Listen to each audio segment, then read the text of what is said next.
nous avons retrouvé notre camarade. Ah, il est là et je peux vous dire que l'équipe est au taquet. Ah oui. Attention, ce matin, nouveauté. Ça peut vous arriver, l'actualité qui vous concerne. Mais bien sûr, arnaque, injustice, scandale, ils vont témoigner, nous allons vous expliquer, tout le monde veut réagir au 32-10. Il faut que ça bouge, Yves Calvi, on aura dans quelques instants, il faut apporter de la nouveauté dans cette émission. On aura pas, vous ne riez pas, c'est vrai. Non mais excusez-moi, vous me faites rire, j'y peux rien, je suis bon public avec vous. Ouais, c'est quand même incroyable que je suis en train de vous vendre un truc super sérieux, Ouais. ça vous fait ricaner. Non mais, Non. c'est pas... Ah bah c'est limite vexant. Ouais, oui, je suis On va vraiment voir confus. Franck dans quelques instants, Oui. d'ailleurs il va vous dire bonjour, ça va vous très bien. calmer. Franck. Bonjour Franck.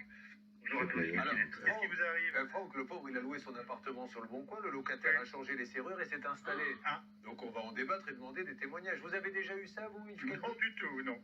Vous savez ce qui m'est Mais arrivé je ne confie pas mes clés à n'importe qui non plus. il y a très longtemps, j'avais un tout petit appartement à Paris et la dame qui était ma voisine avait une vie sexuelle très mouvementée et surtout très sonore. Oui. Donc elle faisait toujours, mais je vous assure que l'histoire est vraie, elle faisait toujours oui, oui, oui quand monsieur l'honorait. Et donc moi j'organisais, j'avais un petit studio, je faisais venir des copains, on commandait des pizzas. Et le but du jeu, c'était entre chaque oui, il fallait qu'on place une question dont la réponse était oui. Alors, par exemple, on attendait qu'il démarre. En général, il démarrait vers 23h. Oui. On s'installait. Et alors, tout d'un coup, ça commençait. Oui, oui. Et là, entre deux, quel est le joueur de tennis le plus titré? Djokovic, oui. Et quand ça tombait pile, on marquait un point. Vous voyez, il faut toujours s'accommoder. Très bien, mais oui, absolument. Bon, ceci étant dit, c'est très sérieux ce qui va se passer maintenant. Donc, 32-10, j'appelle tous les auditeurs à réagir. Je vous souhaite une bonne journée. Bonne émission. On y va. Ça peut vous arriver au cœur de l'actualité. Arnaque, injustice, scandale, il témoigne, on vous explique et vous réagissez au 32-10. Au standard, vous nous expliquez que vous avez peut-être vécu la même situation et surtout quelles sont les solutions que vous avez trouvées. Et dans l'actu, nous avons bien sûr Franck qui est avec nous. Franck, bonjour. Oui, bonjour à tous. Franck, vous habitez à Narbonne, quelle drôle de mésaventure avec votre compagne Estelle, vous vivez un cauchemar car depuis le 8 novembre dernier, vous louez comme vous avez l'habitude de le faire un petit appartement, 45 mètres carrés, que vous possédez à Port-la-Nouvelle, dans l'Aude. Alors comment ça s'est passé? Vous avez passé une annonce dans le Bon Coin, c'est une mère de famille qui vous a appelé, racontez-nous. Voilà, donc le mercredi 8 novembre, donc cette personne me contacte le mercredi matin pour le mercredi soir pour passer une fin de semaine sur Port-la-Nouvelle. Donc à la base, c'était pour 2-3 nuits. Et donc moi je suis en arrêt de travail actuellement parce que je vais me faire opérer du dos et j'avais rendez-vous chez mon neurochirurgien.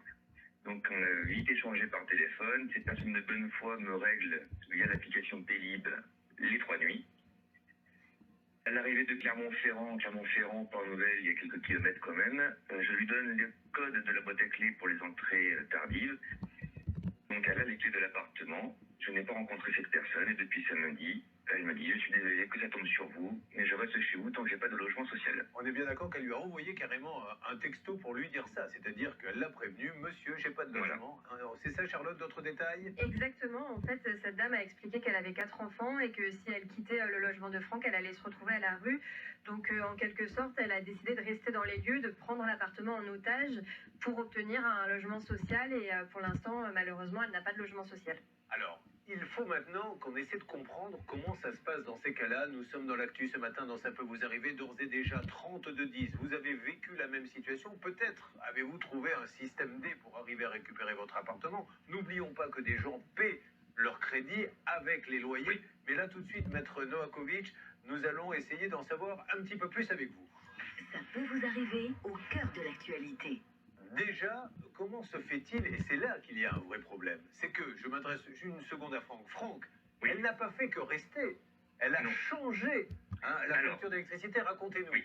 Alors, dès le lundi, n'ayant plus de visu sur l'application EDF et moi, l'application donc pour suivre nos consommations, j'ai appelé donc sur les 3 jours, lundi, mardi et mercredi, donc EDF, pour savoir où en était mon compteur, parce que j'avais des doutes.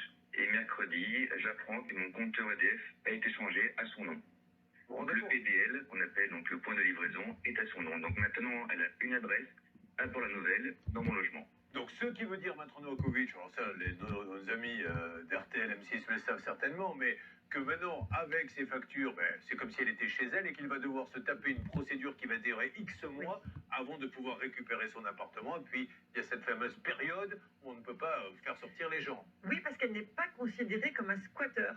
Parce qu'à la base, il y avait un contrat qui a été signé. Donc, elle est entrée dans les lieux légalement.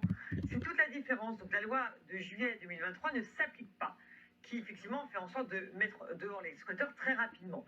Donc, effectivement, là, du 1er novembre au 31 mars, on est coincé. Parallèlement, on peut se poser la question par rapport aux fournisseurs d'énergie. Je vous relance là-dessus, Julien. Alors, c'est la vraie Voilà. question.